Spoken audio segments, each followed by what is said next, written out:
Hello, everyone. Welcome back to the Life Work Podcast. My name is Wendy Kay, and this is episode 2 of this wonderful podcast because I'm having all these great conversations with wonderful people, with really smart people. Today, we're exploring the topic of getting what you want, even in the context of today. And this episode is part of what I'm calling the chaos series because we are in chaos right now. We're in a pandemic. And as I'm exploring different topics, I also want to put it into context of what we're going through today. And I will be learning with you because the person we have today here is this wonderful, dynamic Dr. Tracey Adams. She and I have worked before. She's one of my favorite people to have worked with. I'll let her talk about herself a little more, but she has a company called Thrive On Seminars. She has a passion for building and empowering women. She's worked in some really awesome organizations, done some really cool stuff. And her mantra during the time that we've known each other is, are you getting what you want? Or go after what you want. And I think it's about time that I know what she was talking about. And I think it's great. I think she has a great message. So this is what we're doing today. We're going to explore all the knowledge and the wisdom of Dr. Tracey Adams. So Tracey, tell us a little bit about yourself and what you do. Great. Oh, thank you, Wendy. Oh, I have chills all over my body. It's always so nice when you're welcomed like that. So my work has been primarily in human resources for the last 25 years in the leadership and organizational development side. And so my passion is helping people be more effective. And in those roles and in many companies, I have been tasked to help leaders manage people. Mm-hmm. And what I uncovered in that journey is that leadership is an inside job. Like you lead who you are. As a person, as a female leader in companies and navigating companies, there was a time in my career that I didn't have a good sense of who I was. You know, I'm a very results-oriented person. I was always on really great projects as an individual contributor. And then when I stepped into a leadership role, I really struggled. With having a clear sense of identity.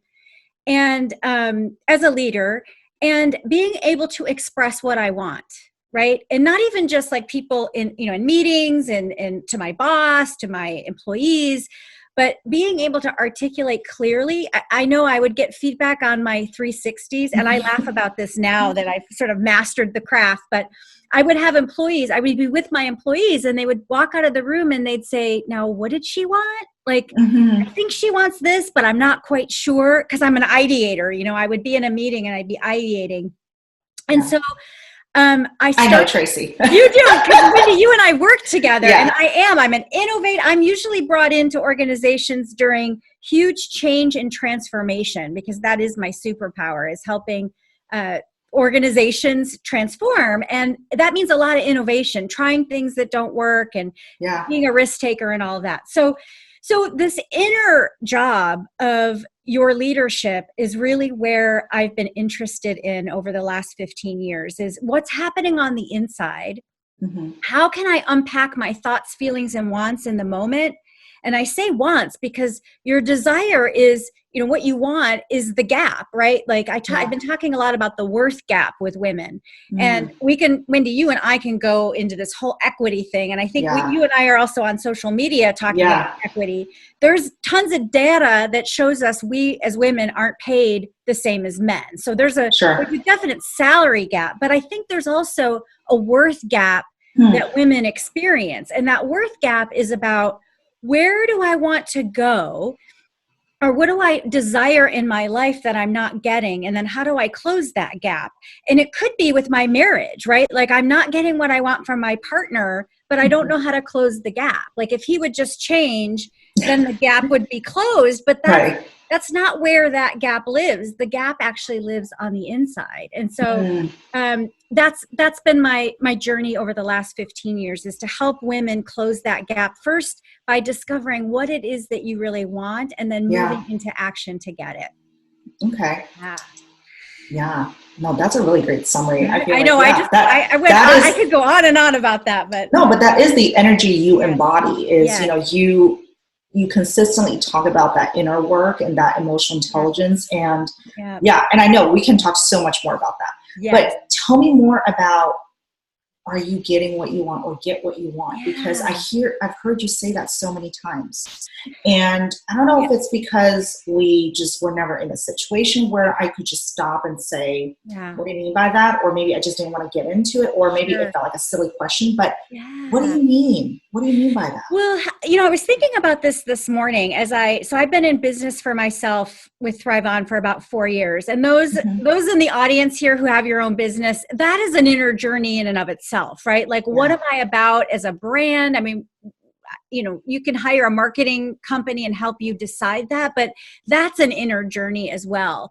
And I was thinking this morning that, I have a doctorate. I'm not a clinical therapist, but I have been doing leadership development for over 20 years. And so so when I think of therapy, when you come to the table to unpack all this stuff, you could go to a therapist, and a therapist would help you pack from the history. Like they unpack your family of origin stuff and why you tick the way you do. What is that worth gap and where did you get it from your family of origin? And then when you hire a coach, usually a coach will help you embody the future. Yeah. Right. And so what I think I bring to the world, Wendy, is both. Like my deeper work with women is about going backwards, like unpacking intimacy. And when I say intimacy, into me, I see, like into me is who am I and how do I tick? And then how do I move into relationships so that I can get what I want? A lot of that comes from our family. So I'll speak for myself. I had an older brother. He was 2 years older, and he was welcomed and celebrated in getting what he wanted. Right? Like he had the language of getting what he wanted. He got to do a lot of different things because he was a boy, like walking at night, like he could go to baseball games and come back at like 8 or 9 o'clock at night. And I wasn't allowed to do that as a female. Yeah. And these are subtle things. I have a son and a daughter now as well. And I can see my own parent biases in my children, how I'm raising my children. And so as a girl being socialized to play nicely, children are meant to be seen, not heard. I was a very extroverted kid. I was very frequent. I got a lot of frequent feedback as a kid, don't rock the boat, just play nice, be nice, don't boss people around. Like I was socialized in a way to not ask for what I want. Yeah. And not even know what I want. Like no one was around saying, well, honey, what do you want? What do you really want? Which is something I teach in my programs to women. So I think it starts from there. So I really do. I think women are coming into their own. We're starting to get our voices heard. We're starting to have more of opinions around the table. But it does start from unpacking what were the messages that you got as a kid that made you feel unworthy, not noticed, diminished, even the family dynamics at the table. Like I notice I'm now with this pandemic, I'm back to a meeting with my family every week. We're all over the country. And I just noticed the dynamics of when the men talk and the women talk, right? Like what is the dynamic in my own family system of when men and women get their voice in the room? And so, so that's where it starts, I think. I love that. I love that you're bringing the past with the future, because yes, I agree that part of moving forward means you have to let go of the past, but oftentimes you can't let go unless you've understood what the past was about, right? Right. And, I always equate kind of the professional world with the dating process, because I feel like the two are just so parallel, right? It's like when you go in the first interview, how's that any different from the first date, Your right? first date, oh my God. Yeah. So it's kind of like when you try to unpack in the professional world what you want, you got to like, what happened in the past, you got to, do something similar in the dating world. So I don't know if I share this with you. So right before I met my husband, I was at the stage where I was really frustrated because, the dating scene is not fun and it's not a good process. You don't meet a lot of great people, know, or you just don't have a lot of great experiences. Yes. And so part of my journey was I talked to a counselor, and she helped me unpack, what it is I really wanted out of a relationship, out of a person. But first, I had to unpack why I wasn't getting that. Mm. And part of it is the childhood systems of, this is why you keep looking for what you don't want. Yeah. And until you acknowledge that and you let that go, then you can start looking for what you actually want. And I wonder if that's what you're kind of getting at too, like in terms of like your worth with, career and money and success, is that you got to kind of understand what's stopping you. Yeah, that is definitely the first. That and I've said this to you too, Wendy. There's a lot of denial that goes into asking for what we want. Denial meaning like underneath all that is like not only the worthiness of not feeling like I'm good enough to get it, but also even socialized. I was taught as a kid not to be a doctor, but but to go marry one. Right. Yeah. So, and my mom, and even just the other week, I told my mother this on the phone. She had said, I was teasing her a little bit, and I said, Mom, you used to tell me that I better marry a rich man. Like I would do something in my family system that was silly and ridiculous. And she'd say, well, you better marry a rich man. And so as a kid, I got all these messages, that, never disclose, don't, say what you want. And so then Wendy, back to the dating thing, I read all the books about how to get a man. And part of those books were about being someone else. Right. Like, don't tell, like you wouldn't go on the very first date with someone and say, I want to be married. Like you would never say that because you'd scare them away. Right. And yet, where is the authenticity to be really, really clear? Like, and Wendy, you know this story. The last time, it was a few years ago, I was dating and I got connected with a man and we had just such great chemistry and we were together for a couple months. And then I found out he was married. Right. I mean, like, how crazy is that? Right. I found out he was married. And in that conversation, when he just forgot to tell me on the first date that he was getting a divorce, but he was still married, I remember that moment on the phone with him saying, I don't date married men. Yeah. And I have to be totally honest with you, Wendy. There were girlfriends that I had that wanted to give a little bit on that one. Like, well, he's getting a divorce. Like, maybe you can kind of, but like, no, I'm really clear. I'm really clear about who I am and what I want. Yeah. And so that's the place of power, I think, that women have when you lean into the space of knowing yourself and knowing your worth and then knowing what you want and then articulating that to someone else, that can be really, really powerful. And so I would imagine when you did go on that date and you were really clear about what you wanted, you got a different result. Is that? Oh yeah, for sure. Right? I mean, then I was clear with myself with what I wanted and, I looked out for those. Yes. Yeah. Yes. And as women, I will say my experience, and there's all kinds of reasons for this as well. We could set that boundary and say, I want this, I don't want that. But then when the thing shows up, you kind of back up your boundary. Yeah. Like I was really clear when I was dating, I'm not dating anyone that voted for this candidate. But then when I met like the beautiful man, it was like, well, maybe he was just like off that day and voted for the candidate because he was just off. So holding those boundaries around what you want, I think, is also part of the puzzle. Right.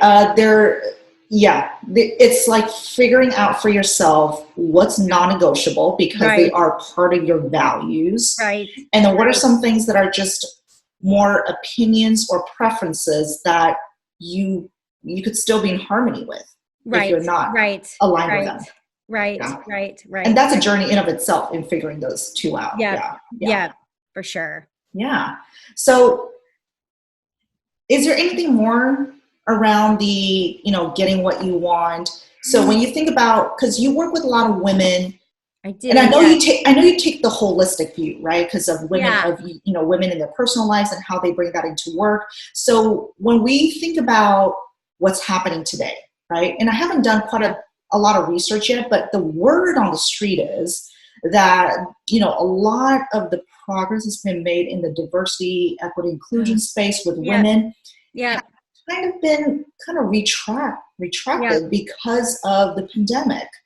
Because the fact that women are kind of working triple shifts now because they're parenting at home while working at home, while doing all sorts of other things. Yes. So how would you work with women now with the situation going on? Yeah, and it does fall back to us, doesn't it? Um, I loved, this was a couple of years ago, Wendy. There's a Gallup study called Women in the Workplace. And I remember reading something about the 4-year-old will always win. Tell me about that. And it's like when the career presents itself, when the VP job presents itself, when the CEO job presents itself, women will always second guess whether they have to make a trade-off in the balance of family and job. And I think it really slows us down. And so now in the pandemic, the thing I want to say that's exciting about the pandemic with my peer group and my women friends, I was just on a Zoom call this morning, and no one's coloring their hair now, and we're all just giving each other grace on like how we're looking. And it's like, can't we be always like that? Like, can't we just come to the table always the way we are without slowing ourselves down with having to, color our roots and all the stuff I think that I've spent way too much time worrying about. So that's the good news. I think that if anything, we're giving each other a little bit more grace.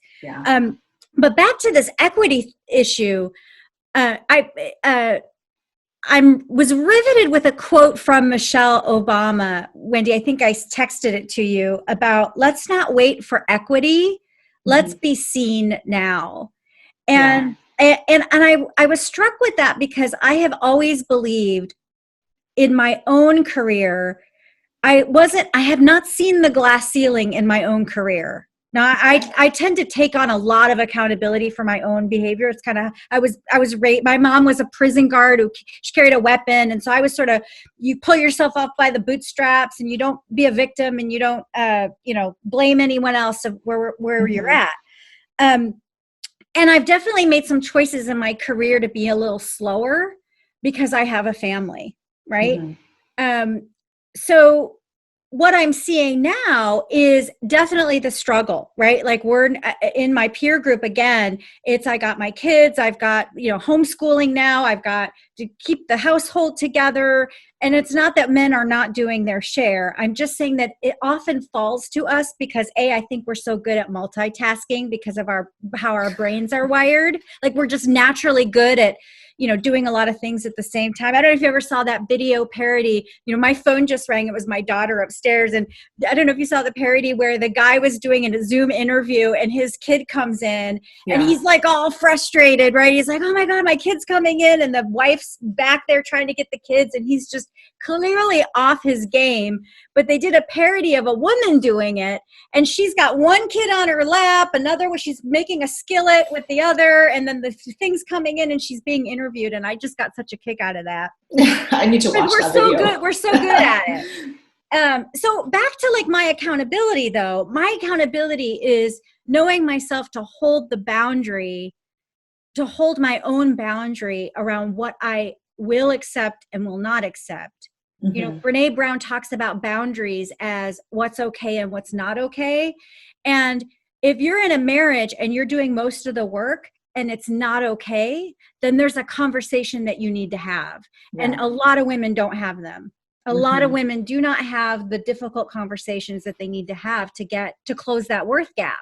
And I definitely see it with money. And you've been through some of my webinars, Wendy, about women don't negotiate. They don't like during salary time, women typically won't negotiate and men will. So I'm not saying it's all about ourselves. It's not all on you, but I would offer to women today, what is on you and what do you control so that you can close that gap?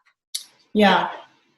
I like that sense of empowerment of, again, looking at what are some things that you can do, right? Because there's a lot of things that happen in the environment that's out of our control. Yeah. At the same time, so here's kind of my thought, because growing up, and again, I think family systems has a lot to do kind of just with how my career has gone and just everything, right? Yeah. And I just remember one of the things that I was told when I was younger. Now, my mom sometimes gave me like conflicting messages. She would say, well, why don't you ask for this? Well, why don't you tell them this? She would push me to kind of, ask for things or get something, even because I was a really shy kid. So she would push me to do that. Right. But then there would be these things that were bigger, okay, like bigger as in like what kind of career she can have, what kind of life you can have. Oh, I And then just when, got chills on that, Wendy. That just struck yeah, a chord in me, right? Yeah. yeah, Don't get too big for your britches, right? yeah, Yeah. exactly. But when it Yes. came to like those big things, then Yes. she was, I would never forget. She would just say, "That's not our life." And I think Yeah. what she was saying, because the context isn't there by just that one Yep. statement. The context there is we were immigrants in a predominantly white country. Yeah. We grew up in Hungary. I did.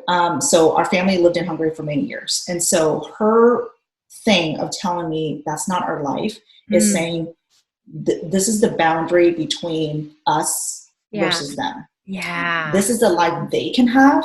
Yep. And this is the life that you can have because you are not them. Right. You are Chinese. Yeah. So this is just, this is kind of where the ceiling, the boundary, the limit is for you. And I don't know if I really resonated with that as a kid, but I wonder if that has impacted me. Right. Oh, right.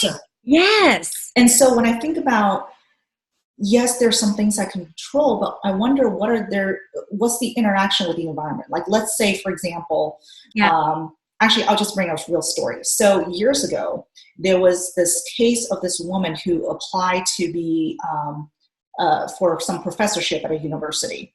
And she negotiated in her contract. She got an offer and she negotiated, and she said she wanted certain things. She wanted certain benefits and different compensation.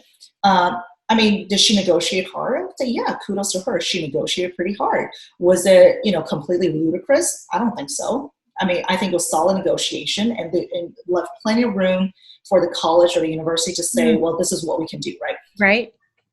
They rescinded her offer. And so the story was presented around, are there systemic or environmental punishments for women who go after what they want? And then I think about the intersectionality of race and cultures. Yeah. Right. Yeah. And, like if you and I went after the same thing. Yeah. And we use the same techniques, well, we get the same thing, And I'm not saying this to guilt trip anyone. I'm just saying that's the environment responding to you. So I wonder about that. And I'm not saying that we have the answers here, right? But that's just the thing I'm thinking out loud. It's like it's a continuous journey for me to have to figure that out. And you bring up something really critical, Wendy, and that's we are shaping our identity every day. Yeah. And your identity gets presented to you when you're born. And so, whether it's my family saying, don't get too big for your britches, or girls don't do those kinds of jobs. I was taught women don't go into science. You should be a school teacher. Those are the things I played as a kid, was Barbies and school teacher, right? I didn't play scientist and doctor. But that identity gets shaped. And if you've gone to any of my classes, I kid you not, as a kid, 3, 4, I hated wearing clothes, and I would strip off my clothes and I'd run outside naked. And so the narrative in my family was that I was going to be a pole dancer. Right? And this is it's my identity. So even when you were introducing me and you were saying, I love to hang out with smart people and I do this, it's like there is a piece of my brain, Wendy, when you say that doesn't quite believe it.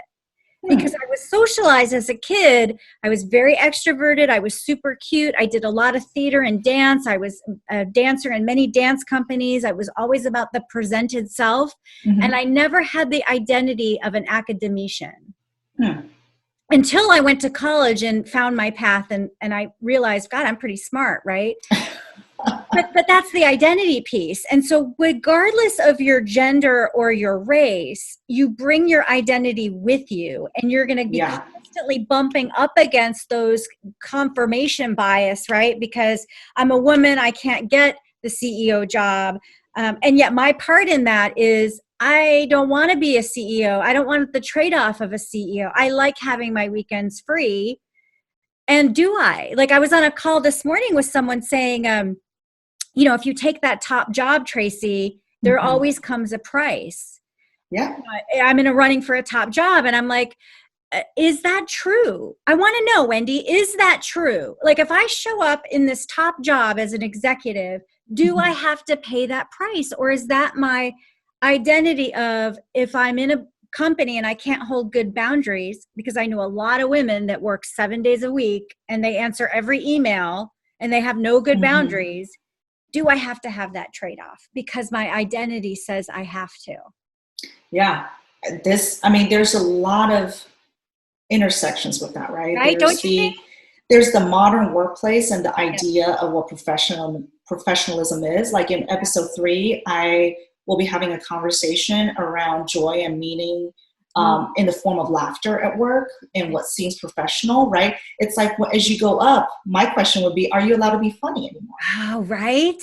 Are you allowed to, because I remember you in the workplace, like you would laugh, you would make jokes, and like, are you going to be allowed to be, I would even say, are you allowed to do that? And I say allowed because there's expectations of what that top job means, right? Right. Yeah. And that goes back to identity. So I place another identity out there that's not really me. And then I try to embody that identity, and I'm always going to fall short because the identity isn't real. It's not real.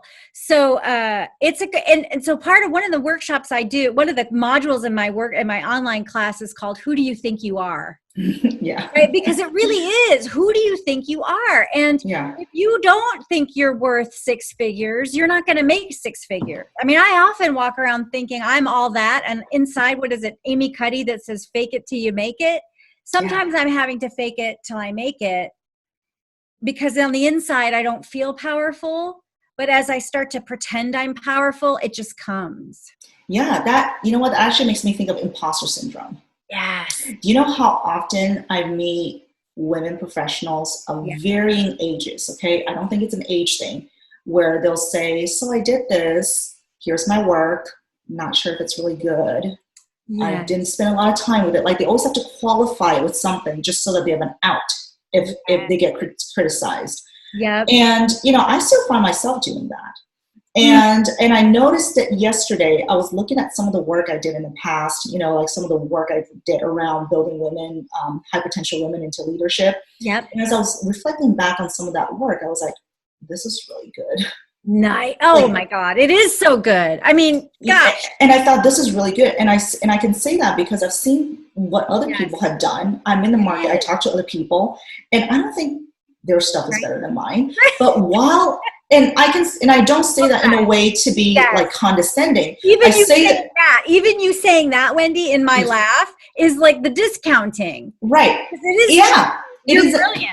You're brilliant. You are brilliant. And so are they, right? We can all be brilliant together. Yeah. It's just that in the process of when I was putting stuff together, I would have all these thoughts of self-doubt of like, this is probably not that good. Right. I don't know if this is going to resonate. People are going to look at this and think, oh my gosh, she is an idiot. Like, how the heck does she think this was going to work? And then, over time I look back and I'm like, oh my gosh, like, why did I ever doubt myself? Right. Yeah. You don't know. You don't know. Yeah. It's good. And I wonder too, is that when I doubt myself with something, do I also hold myself back from putting it out there? Yeah. And just taking that risk and saying, who's going to resonate with this? Oh, nobody? That's okay. I'll refine it. Oh, actually, a lot of people resonate with this. Like, for example, when I was really excited about putting this podcast together, but at the same time, back in my head, I'm like, who's going to listen to this, right? I am no Joe Rogan. Like, this is, but I would love. So good.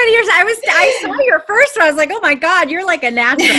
And then I was thinking, man, I would love to be at that status. But then, I've had people reach out to me saying the first episode with Kevin Bush around emotional intelligence and centering yourself, they said, wow, this was really relevant to me. This is really helpful. And I was just thinking, why do I continually second guess myself? Right. Well, and then I'll add to that, when someone doesn't like the stuff that you put out. Yeah.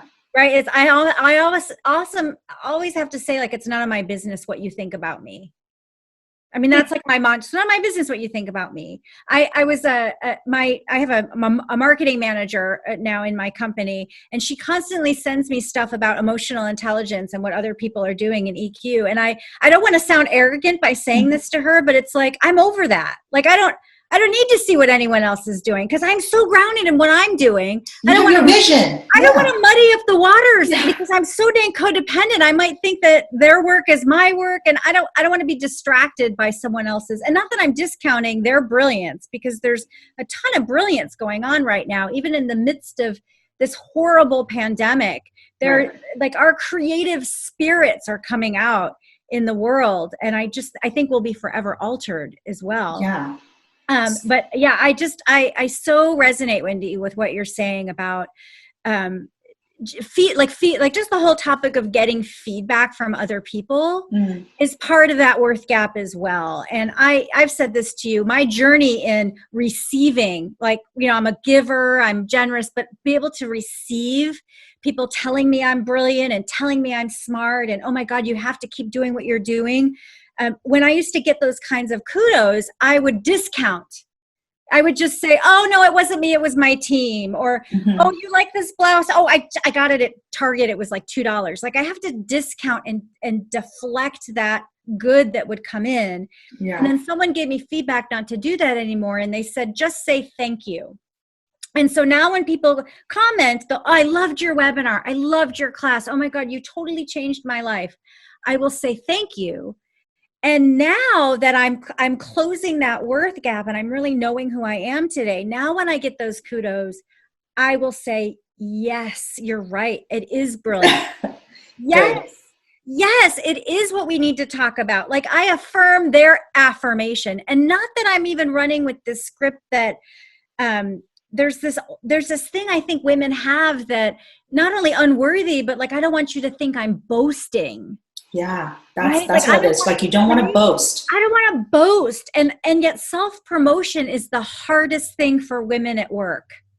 It is the hardest thing for women at work, because we come to the table, our identity is as givers and we all should be equal. And I'm not saying the equity lens. I'm just saying, heaven forbid I outshine someone. Yeah, for sure. Yeah. I want to go back a little bit to that really pithy quote of, it's not my business what you think of me, right? Yeah. Because you and I have put together our own feedback model. By the way, I haven't forgotten about that. Yes. We will have to come back and talk about that and do a micro learning. Okay. So just a webinar. We need to do a webinar. We should. So love that. Yeah. So people watching and listening, just know that Tracey and I, we came up with our own feedback model called Alive. Yeah. It is very action oriented. It's very practical, right? It's very practical, it's really good. Emotional intelligence. The thing I love, it's all about being able to receive feedback and integrate it without getting defensive. It's exactly. So yeah. So along the lines of feedback, so how do you balance between I'm confident and I don't need to worry myself with what you think to I need to receive your feedback with emotional intelligence? Yeah. Well, and see, that's the art of the entire thing. What is it that you're saying? Is there any gleam of what you're saying that I can be curious about that might be true? Mm-hmm. Right? Like, I had an experience, Wendy, last week with my family. And it's interesting because when I'm in my family dynamic, I can become 8 years old again. Like, I'm this guru of emotional intelligence. When I'm with my family, I don't know. I am no longer a 52-year-old woman. I'm now like this 8-year-old woman at the table that I'm at the kids' table, right? And so I had made a comment to my aunt about how much work it was taking to put these Zoom meetings on. And it was just a flippant comment. And most of it came from my hot button around rejection. If I have a dinner party and you don't show up to it, I feel rejected. Yeah. Like, that's my own demon inside of me, right? Because you might have other things going on. It's not always about me, right? So I said that to her, and literally the next week, 45 minutes before our dinner, my brother sent a link to the entire family with a new Zoom link. And I was like, why is he sending out a new Zoom link when I had already done this? And so I texted him and said, hey, why are you doing this Zoom thing? And he said, well, Aunt Sue told me to do it. And so now I'm like, what is happening in my family? So now I'm 8 years old and they're talking about me and I'm right back emotionally, Wendy, into that small little place. So I text my aunt and I'm like, what's going on? And she said, oh, I was just trying to be helpful because you said that it was a lot of work for you. But in my head, Wendy, I was 8 years old with my 10-year-old brother, and here he's coming in, taking my thunder, taking over. Like, I went to a deep, immature place. And I want you to know, part of it's none of my business is I didn't say a word.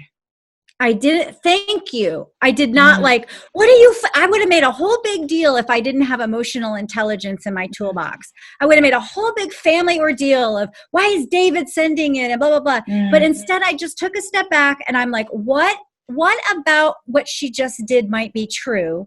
And the truth was she was trying to be helpful.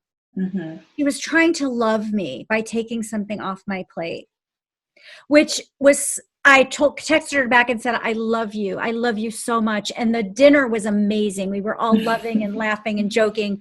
So that's what I mean when I say, oftentimes my story about what's going on with you isn't even true. And so if I have that mantra, it's none of my business, it truly is none of my business because it's all the crap that's going on in my head. I see what you mean. Yeah. No, those are some really great stuff. Like, you and I just can keep talking forever, right? No, we have to have the conversation again, just so you know, like, we have to come back and talk about feedback. So we're close to wrapping up. And I just want to kind of summarize some of the things I'm kind of learning from our conversation. Like, I feel like all our conversations are always so good. You use the word juicy, and that's exactly what we are. Like, this is what work should be about, right? Like, every day we should be having these deeper conversations. Exactly. And so for me, what I really got out of this is just a deeper understanding of like what you mean with what you want. It's part of it is the self-worth, is knowing, is building that. And that, I think, is a journey, right? It's a marathon. It's a kind of a lifelong thing where you have to know your self-worth, and whatever that gap is, identifying for yourself what it is that you can do, right? And if you're not getting it, what are some emotionally intelligent ways that we can react to it? And what kind of conversation do I need to have to close the gap? I love that. Exactly. Yeah. So I'm kind of like bridging the topics from Kevin to this, because Kevin talks a lot about start with yourself and work with yourself. And you talked about, the leadership is about the inside job. And I mean, this is all the inside job, right? And knowing your worth and getting what you want. So it all starts here. So I love that. So as we kind of, wrap things up, what's the one thing you would recommend anyone to do? I know your work is focused on women, but, for men who want to support their women or other women, and just even for themselves, like, what's the one thing you want people to take away with and to something to do? Wow, that's such a big question. I think what came up for me, Wendy, is, and we did talk about it today, we can come back to it another time, is this empathy idea. Like, I think what the world needs now is empathy. And I can get hijacked so easy on social media by what I see and hear, like just the sensory data when I read someone's text. It's not, I like to wake up every day thinking people are trying to do the best they can. And we all have demons and we all have stories that we're running.